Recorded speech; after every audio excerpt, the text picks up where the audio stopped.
you're probably worried about protein for not the right reasons.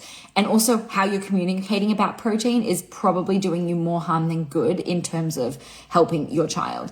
So I created a video recently where I've talked a lot about protein in the past, and like so many people, adults and parents, are like super concerned about like them getting enough protein or their kids getting enough protein. And look, for the most part, your child, if they're eating a variety of foods, they are most likely getting enough protein. Protein comes in, it's in small amounts in lots of different foods. Things like oats have protein, things like bread have protein. If you're eating wholemeal bread, that has more protein in it. So it doesn't just have to come from like meat and fish and like dairy and that. Like those are all good sources of protein, but that's not to say that that's the only place you get it from. You do get it in small amounts from other things. So first off, you do not need to be worried about protein for the most part if your child is eating a good variety of food. And then you're telling me, well, my child doesn't eat a good variety of food. So a couple of things. One, it really depends what foods they're eating. And when we work together, I'd be able to assess that with you as to whether or not that is actually a concern. If it is a concern,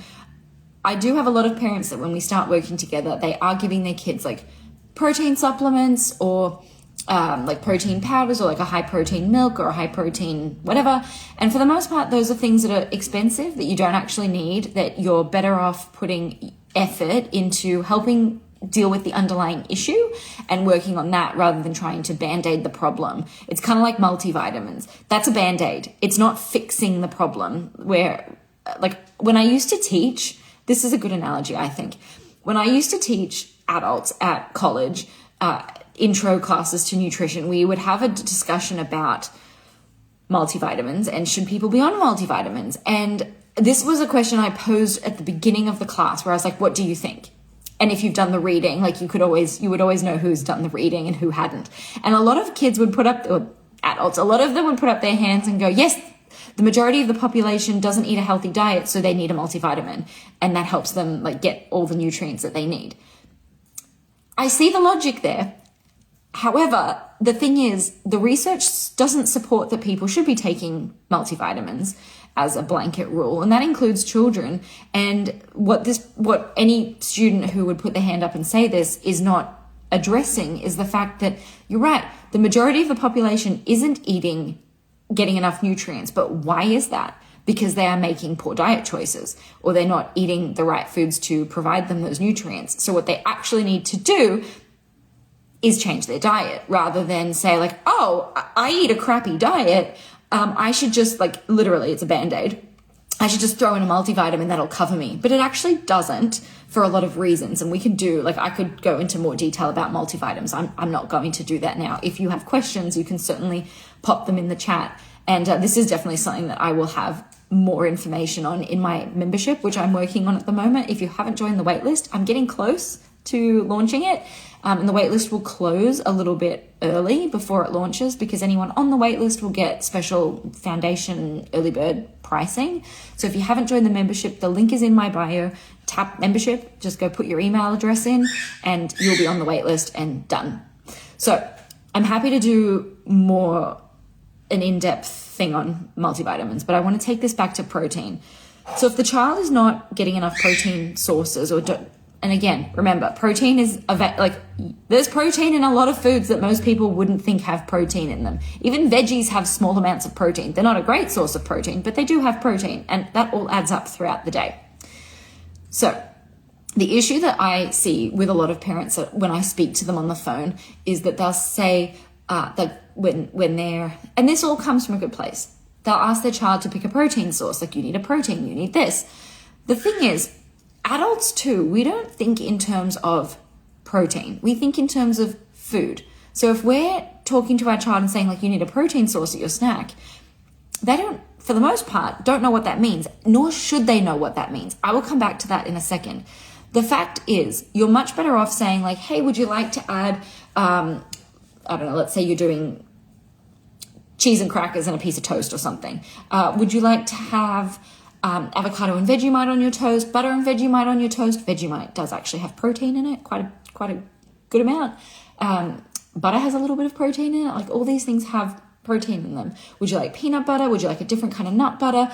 Like there are lots of things that you can offer tangible meals or foods rather than saying like protein. And the thing that I wanted to come back to was children shouldn't know what that is, protein. And you can fight me on this. It's different as kids get older. And I'm talking like maybe 10 or older. Little children, or I would say this is a blanket and it's not true for every child, but I'm going to put a blanket statement out there that kids under 12, again, blanket statement, doesn't take into account nuances, should not, those children under those ages should not be thinking in terms of protein or healthy or fat or carbs. Do you really want your like 7-year-old coming up to you saying, Mum, I can't eat this cake because it's unhealthy and it has too much fat and sugar in it? If my child said that to me, I would be questioning my choices and questioning the job that I've done as a parent, because if you have such a young child preoccupied with those things that they're afraid to eat a certain food because of they have too many carbs or too much fat in it, that level of preoccupation is something that can lead to disordered eating and eating disorders eventually. So this is a really big issue that I have, where parents are just expecting their child to know things that they really shouldn't be expected to know, and they really shouldn't know them at those ages. So let me know if you have any thoughts and questions about that. That's kind of what I wanted to say.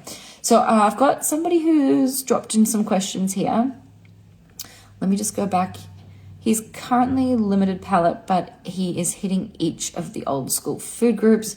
He only eats berries for fruit, spinach for vegetables, and yogurt, milk, and a specific cereal for protein. Will picky eaters grow out of it? So let me ask you, will picky eaters grow out of it is a good question. I kind of want to come back. I want to answer that. Let me just finish reading here. So the question is, how do you support him in expanding his palate when he is afraid? My daughter has ARFID. It's never going away. We have no idea how she gets protein. Okay, so there are a few. Those are all great questions. Thank you so much for chucking them in the chat. So let me first start with, let's start with the most general question and get more specific. I'm going to start with, will picky eaters grow out of it? Let me ask you this question. How long has your child been a picky eater? Just put your answer in the chat. Are we talking like 6 months, 3 months, 1 month, 3 days, 3 years? Let me know. Send through your answers. How long has your child been a picky eater? Now, I am going to use my experiences here, experiences working with, working with families that have picky eaters. Sometimes, very occasionally, I am actually working with a family at the moment who has a young child who's under 2, and they got started with me within a month of their child went off so many of the foods that he was eating. He would no longer eat wet textured foods, wet foods or mixed foods, and that change happened really, really quickly. So that's what I would recommend, is if as soon as you see a big change that you work on it. But does your child grow out of it? Usually not. And the reason for that is because oftentimes there are things that we as the parents do that accommodate the pickiness. And I know that that's sort of a harsh thing to say, but it's 100% true. And I'm not trying to make anybody feel like they've done the wrong thing here, because we all want our children to eat. And generally speaking, it comes from a good place. We want our child to eat food, so we give them food that they'll eat so that they can be nourished and not hungry. So yeah, that comes from a really good place. However, the mom I spoke to on a discovery call today was telling me she was really nonplussed about it. She would just give her kid a separate meal and that was it, because that was the easy thing to do. And for those of you who are doing that, that's the easy thing to do. You know that you're not addressing the issue. It's not I'm not saying anything amazing that you didn't already know. And this mum even said she'll sometimes offer her son to try something, but he'll just say no. And then she's I don't know what to do. That's something that I hear across the board, that families will tell me I ask them if they want to try something and then they say no, so I don't really know what to do other than that. I've offered or I've put it on the plate. There's not much else I can do. Not true. There's a lot more that you can do, but parents tell me that they don't know what to do. So that's something that in the membership website I'm going to be working on. It's also something that we work on specifically child-wise for that specific child when we work together in coaching. So does picky eating resolve? So the answer that you've given me over here, from age 4 to age 11. So no, I mean, you know the answer here, that hasn't resolved. If like something that's a phase, you can think about that as something that should resolve within a week or two. That's a phase. Like, child doesn't want to have a shower, child doesn't want to put on their shoes, child likes to, go around naked. Like, these are things that resolve. Picky eating, for the most part, I don't see it resolving. And I have parents that will reach out to me and say, oh, my kid's been picky, I'm struggling with this. And then like 2 years later, they'll send me another message and say, things have gotten worse. And a lot of that is because we're not educated in what the tools are to help our child, which is, again, why I'm creating this membership. So if you haven't joined the waitlist, please go to the link in my bio, tap waitlist. You'll get the founding membership pricing when it launches, which I'm ironing out the kinks. I'll be working on it later today. I've already started recording videos and tutorials that'll be in there to give you these tools and strategies without necessarily the commitment of coaching. So if you haven't joined the waitlist, please go and do that. The link's in my bio, tap waitlist. Okay, so that's the answer. Does picky eating usually resolve? Generally, it doesn't. And that's because parents tend to feed into it and accommodate it, even unknowingly. The next question was how to expand a child's palate. I don't think you told me how old your child is, but you mentioned he's afraid. I'm working with a client at the moment who we just started working together. We've had 2 calls. Her child's 6. And he wants to try new foods, but he has an underlying like fear and being afraid of it. So since like in the space of that first week that we worked together, he actually tried several new things, different flavors of chips. One of them that was spicy, and he doesn't like spicy things, so we tried that. He also tried 2 chips together in the same mouthful, which he doesn't particularly like mixed food, so that's already like a stretch and an improvement. And he also tried a fruit flavored gummy of 2 fruits, like kind of like fruits that were a little bit like outside the norm, like they were like papaya and guava flavored or something like that. So like not like blueberry or like orange, like really common things. So he tried that, and even though it wasn't his favorite thing, he was open to trying it, because generally he's not open to trying things. So sorry, something just came up for me that's a little odd. I'm not sure what that is. So my point is in terms of how to help a child expand their palate when they're afraid, a huge amount of that comes down to how do we communicate with them about food? If you're a parent that is saying things like, just try it, it's fine, it's not going to hurt you, like that's not helping, that's not going to help them. If you're pressuring them to try it, that's also not going to help them. It's going to make them more fearful and more worried about, not enjoying it or feeling fear and guilt and shame and things like that. So pressuring is never the right answer. It all comes down to how do we positively communicate around food? How do we help the child have rich, positive exposures where they want to be involved with the food and they feel confident, which is what I spoke to the mum today. My washing machine just finished. What I spoke to the parent today on the discovery call was, we need a roadmap. Like, it's not just about communicating, but it's also about putting into practice better tools and better ways of playing around with food that they feel comfortable. So hopefully that answers your question. J.M. Marsh, who asked that question. Hang on a second. T Vanilla, you asked that question. If you're at a place where you are wanting more support, please do flick me a private message, because I've just picked up 2 new clients, but I have clients that are finishing in the next month. So it's unusual because I'm working on a few other projects at the moment. So I do actually have capacity in my private practice to work with you. So if you would like to flick me a private message, you can do that. Or you can just go straight to my website and book a discovery call. If you go to the menu on the top right corner, there's 3 lines, tap on the menu and go to work with me. And you can just book a discovery call with me that way. Okay, so J.M. Marsh, you asked about ARFID and protein. So depending where in the world you are, this is dealt with kind of differently. Sometimes here in Australia, there tends to be a pretty good team of people that help you. I've worked with a lot of clients in the US that get a diagnosis and then get 0 supports in place. And they'll work with me and I'm the only person that's helping them. And a large part of that, so it doesn't go away. That's true, but a child can be in recovery. I don't even know if that's the right term, but somebody who has anorexia nervosa, for example. It's a lifelong thing that they have to be aware of, but they can be in a place of recovery. And that's true for ARFID children as well. It's often still an ongoing process where they need supports in place, usually from their caregivers, to help them feel confident trying new foods. But there are children that I've worked with that do have ARFID, and some of them have not been diagnosed, but they absolutely meet the criteria. That do make progress. So it's not like, oh, they've got ARFID, they're never going to make progress. That's just not true, and that's not a helpful mindset to have. I'm not saying you have that mindset, just by the way. I think parents are so confused because we are told not to pressure the child to try food. Yeah, absolutely, and it's great that you're not pressuring. What you really need are the strategies of what do you do? What is the appropriate level of control for a child to have over their food choices? We do want to accept a child's no, and we also want to give them enough of a push without it being pressure where they can be successful. And that's a really specific, that's so nuanced. And I know from when I've started recording videos for the membership, each thing is like, you can dissect each thing down to like, well, how does it work for this specific group of kids?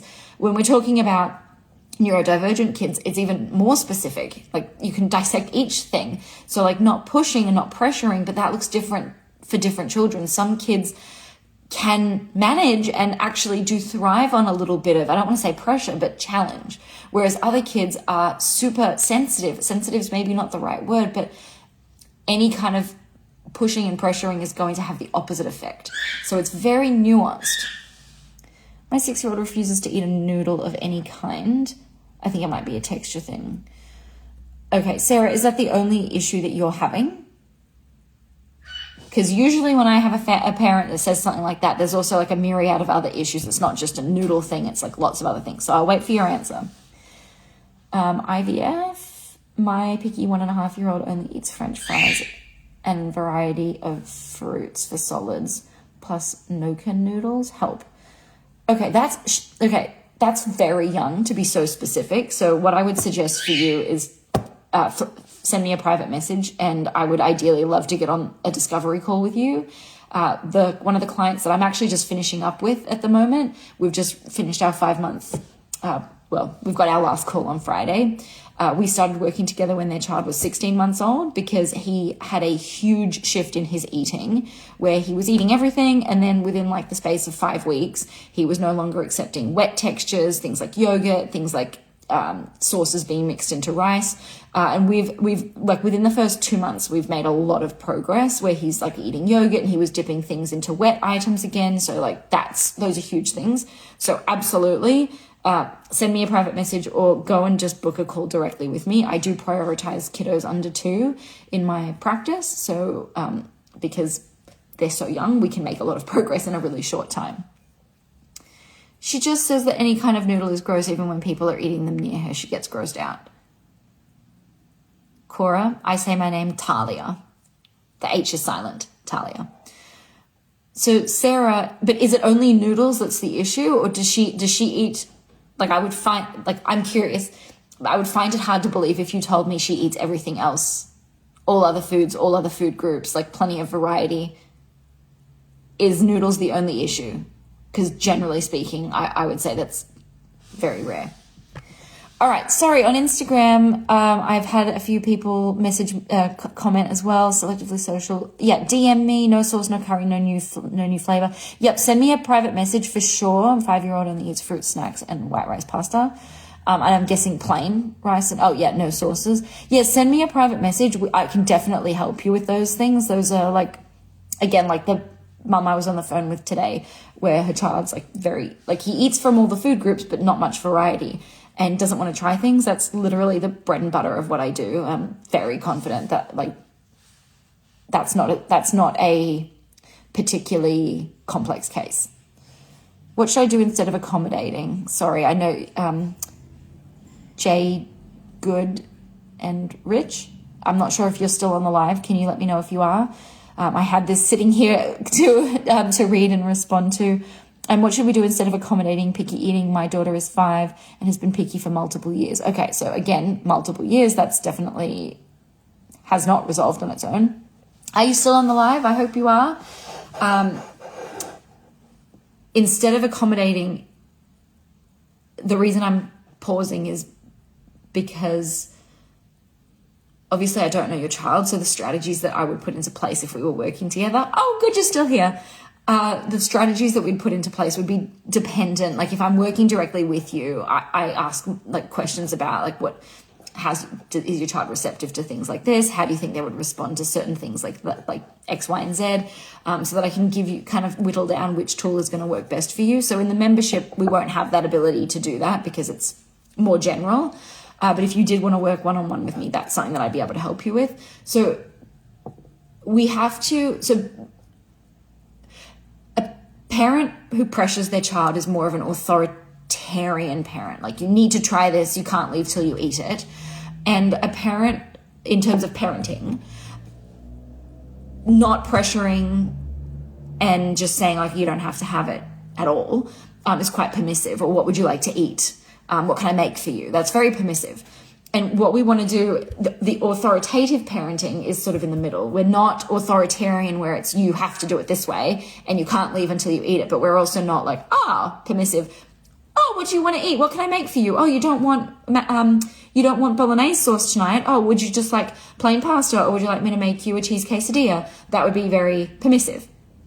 Where authoritative parenting and parenting at the table with the methods and ethos that I use, it's still based very much on respect. We don't want the child to go hungry, and we don't want to just give the child whatever they want, because that's over accommodating and not going to help them make progress at all.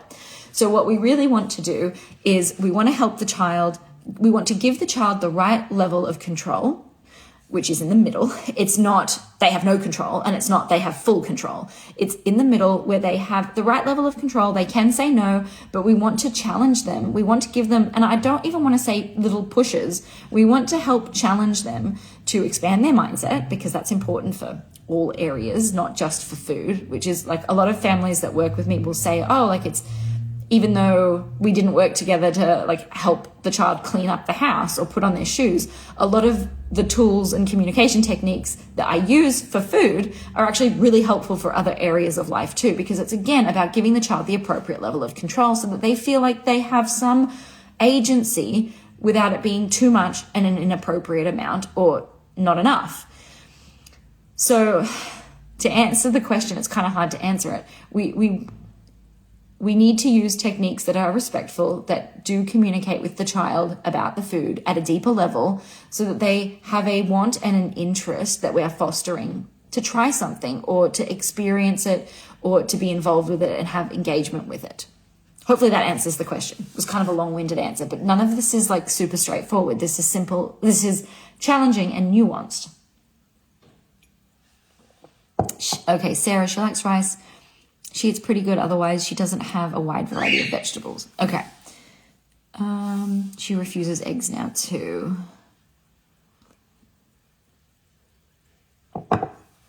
Okay. So it sounds like there are a few issues, but maybe like not a ton. So what I would suggest, first off, I'll give you a little, I can only do so much via this medium, whereas like the mum that I was on the call with today, I can ask her a lot of questions and get the answers back. To like help her create a roadmap of like, this is what we're going to do in coaching.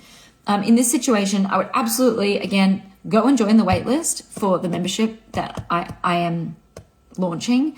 There's going to be monthly like trainings with me, like a Zoom training with me, like mini coaching, where you'll be able to submit questions, and also you're going to be able to leave some comments on some of the videos, where that will help me create new content and new videos to answer more specific questions like this.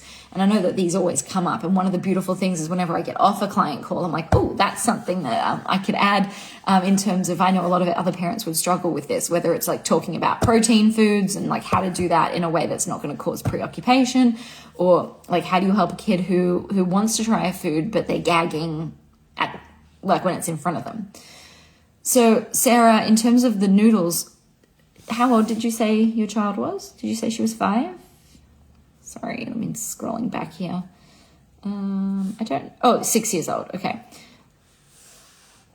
I'd be asking for more information. What is it about this that is a struggle for you? Is it a texture thing? Is it a taste thing? Is it how it feels in your mouth? I would want to explore different kinds of noodles, because like a spaghetti noodle, for example, has a very different texture than a penne noodle or a rigatoni noodle or a shell noodle or elbow macaroni. So I'd be asking you these sorts of questions, because probably you have tried some of these things.